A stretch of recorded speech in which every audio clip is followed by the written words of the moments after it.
There's been a massive border protection file exposed today that I want to draw to your attention first up tonight. As reported in the Daily Telegraph, Australia currently has over 80,000 failed asylum seekers in the country. So they are failed, they've been assessed, they are not refugees, and they are refusing to return to their home countries. Now, of the 80, we learned today that 60,000 of them are on bridging visas, which give them the rights to work and study in this country.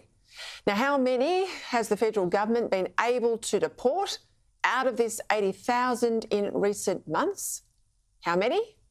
Just 17. For more on this, I'm joined now by Shadow Minister for Immigration and Citizenship, Dan Tehan. Dan, thank you for your time.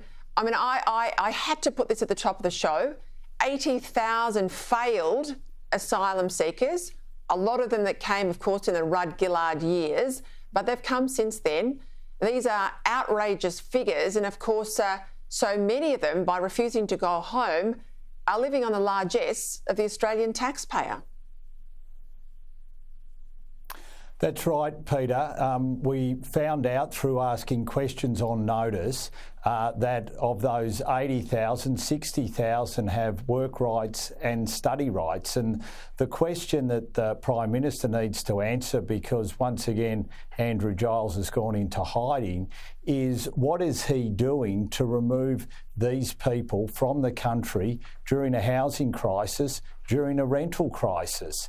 It seems that he's quite content for this 80,000 to be part of the 1.67 million, which is more than the population of Adelaide, that have increased our population or will increase our population over the next 5 years. And as you've said, as you know, we've said that we're going to lower the rate of immigration in this country, and that's one of the cohorts that we're going to look very closely at.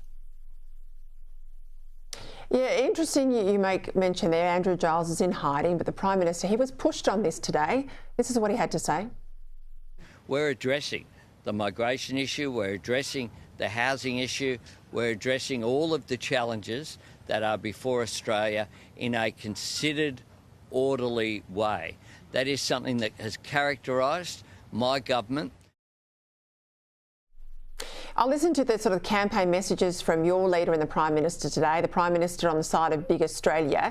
Your boss is saying, no, we don't need Big Australia, we need a better Australia. Jim Chalmers, when he was out and asked about it all, he was almost hysterical about the billion-dollar budget impacts that would come if migration was cut, which amplifies, I think, the point you've been making, Dan, that this is all designed just to pump up their budget. They couldn't give a stuff about the impact of all these people out in the community. But interestingly, you've got the support today of the Labor Premier in Queensland, Stephen Miles. He's backing the coalition's push. We saw in polls yesterday, so do the majority of voters. I mean, this will be, I think, a huge issue come the campaign. Of course it will, and we set about making sure that we're doing the policy work so that there will be a very clear choice for the Australian people at the next election. And one of the clear choices they're going to have is, do they want to back Anthony Albanese and his Big Australia approach, remembering that Big Australia approach has seen nearly 1 million people come in the first 2 years of the Albanese Labor government, or our lower immigration, putting Australians first when it comes to getting them into houses, when it comes to lowering their rents. That will be a clear difference at the next election.